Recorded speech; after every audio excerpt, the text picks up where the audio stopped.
The actual processes of individuation, the conscious coming to terms with one's own inner center, psychic nucleus, or self, generally begins with a wounding of the personality and the suffering that accompanies it. Marie-Louise von Franz, from her essay, The Process of Individuation, in Carl Jung's Man and His Symbols.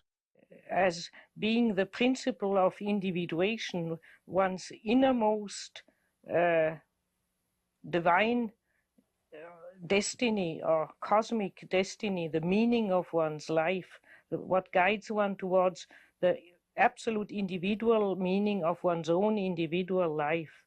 And the dreamer has a difficulty first to find that lodestar, but then she discovers that it is Matthew 2:2, which is alluding to the Star of Bethlehem. That means a star which indicates a divine birth. In antiquity, one always thought that if a new bright star appeared in the sky, a future ruler or wise man or great man who would save mankind has appeared on earth. And that is behind the story of the Star of Bethlehem.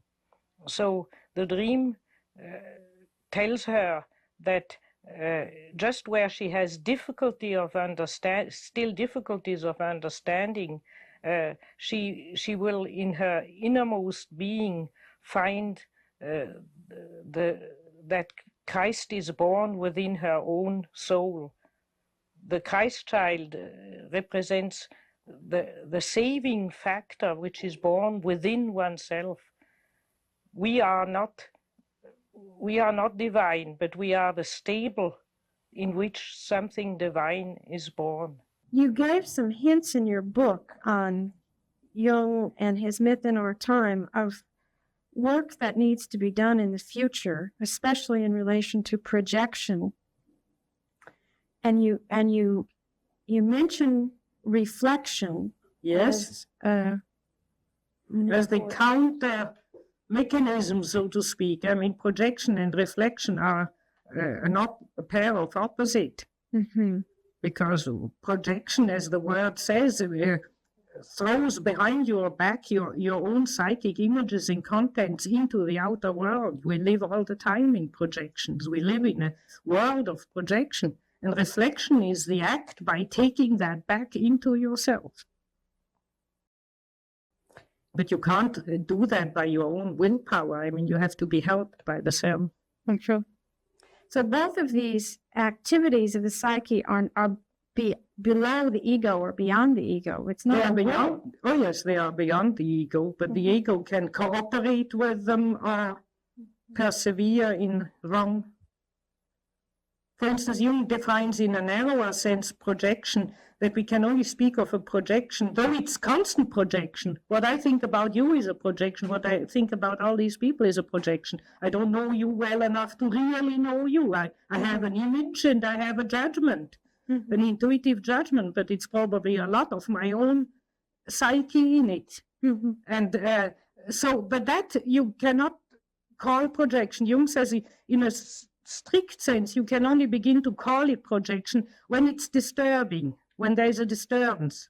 When I, for instance, constantly quarrel with you or constantly misunderstand you, and it becomes a kind of difficulty between you and me, then one can speak of a projection.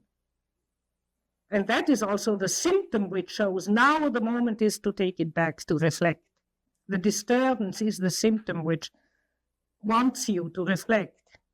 And say, now, why am I so emotional? Or why do I have these negative feelings each time I meet that person, or so on? And that is the beginning of reflection? And that's the beginning of reflection, but it's only achieved when you really see in yourself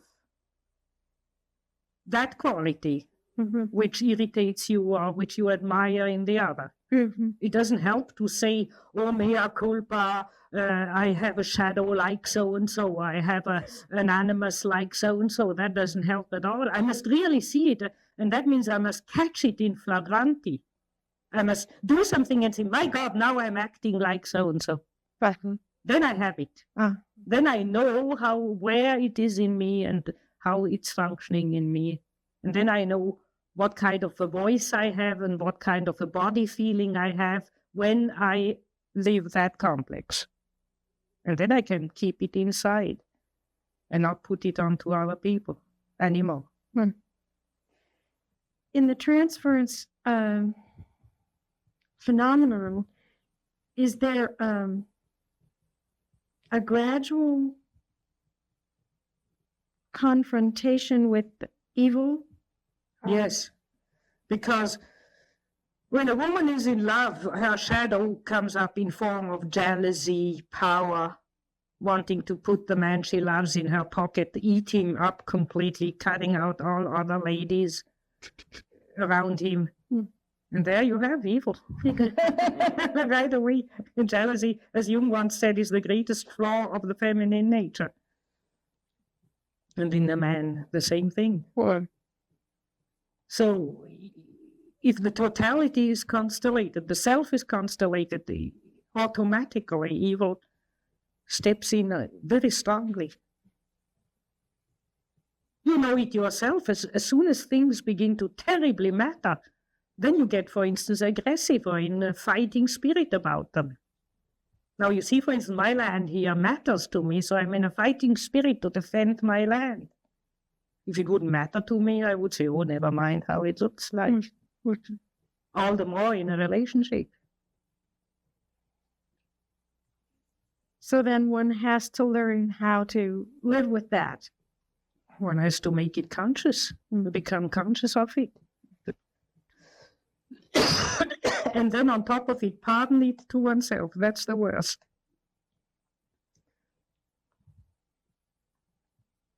At least for some people. Is there a But connection alchemy. to the subtle body? Yes, naturally.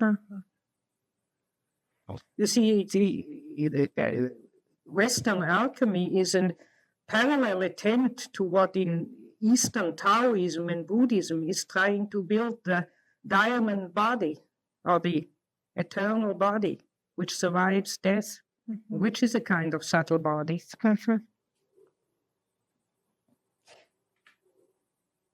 So, dreams and symbols having to do with this building of a subtle body are really objective material. It's not just a myth or a story, but it's objective reality. That is the reality. All the rest is superficial illusion. It's what really happens in a human being.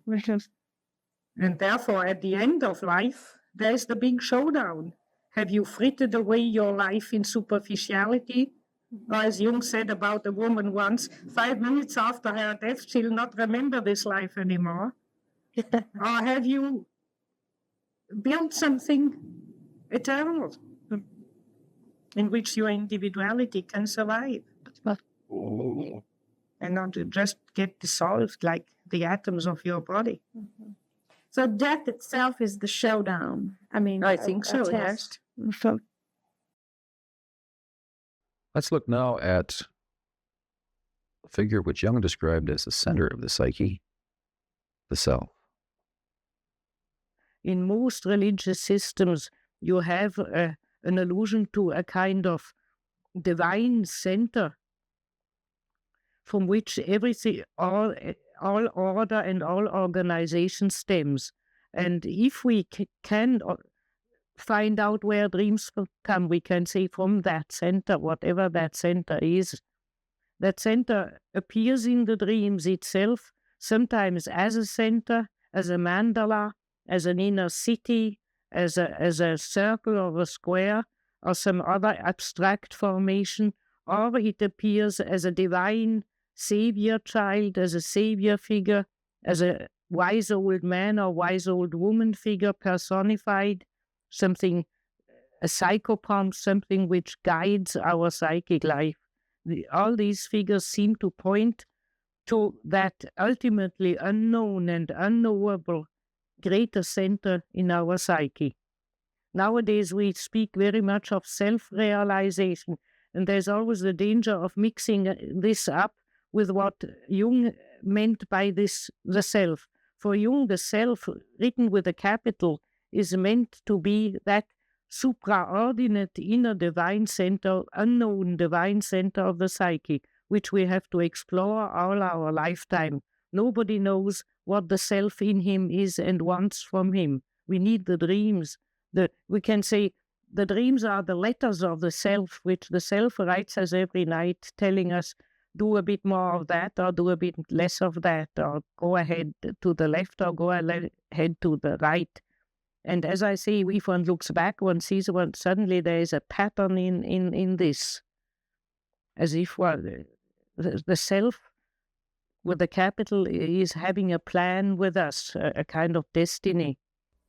The question of an identity, what is the identity that is built in the individuation process, or if you call it the subtle body, and what is that identity that goes on is involved also.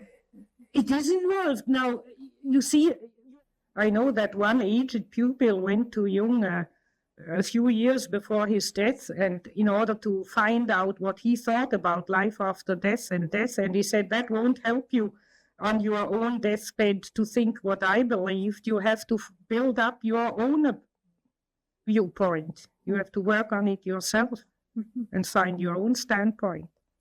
You cannot quote Jung in the dying moment of dying.